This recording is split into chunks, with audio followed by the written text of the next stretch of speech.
प्यारे बच्चों, सुप्रभात। पिछली वीडियो में हमने पाठ 5 ईदगाह को अच्छे से समझ लिया था।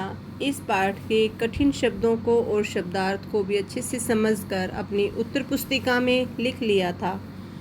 बच्चों आओ अब हम पाठ 5 ईदगाह के मौखिक प्रश्नों को पहले समझते हैं और फिर अपनी उत्तर पुस्तिका में लिखते हैं। हमारा पहला प्रश्न है, ईद कब आती है?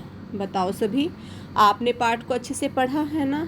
तो बताओ ईद कब आती है? रमज़ान के 30 रोज़ों के बाद ईद आती है। कब आती है ईद? रमज़ान के 30 रोज़ों के बाद ईद आती है।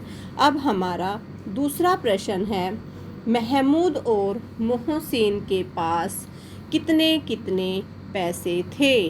बताओ सभी, आपने पाठ को अच्छे से पढ़ा था ना कि महमूद के पास इतने पैसे हैं और मोहसिन के पास इतने पैसे हैं। तो बताओ अब आप सभी कितने कितने पैसे हैं? तो देखो सभी, महमूद के पास 12 पैसे और मोहसिन के पास 15 पैसे थे। फिर से देखो, महमूद के पास 12 पैसे और मोहसिन के पास 15 पैसे थे।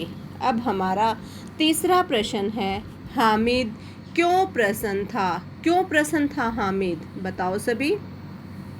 हामिद सोचता था कि उसके अब्बा जान रुपए कमाने गए हैं और अम्मी जान अल्लाह मियाँ के घर बहुत सी चीज़ें लाने गई है, इसलिए हामिद प्रसन्न था।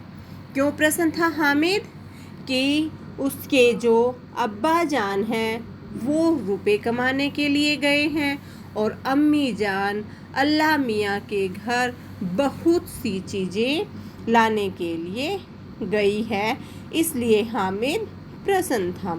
अब हमारा चौथा प्रश्न है, चिमटे का दाम सुनकर हामिद का दिल क्यों बैठ गया? बताओ सभी, चिमटे का दाम सुनकर हामिद क्यों परेशान हो गया था? चिमटे का दाम 6 पैसे था, लेकिन हामिद के पास 3 पैसे थे, इसलिए हामिद का दिल बैठ गया।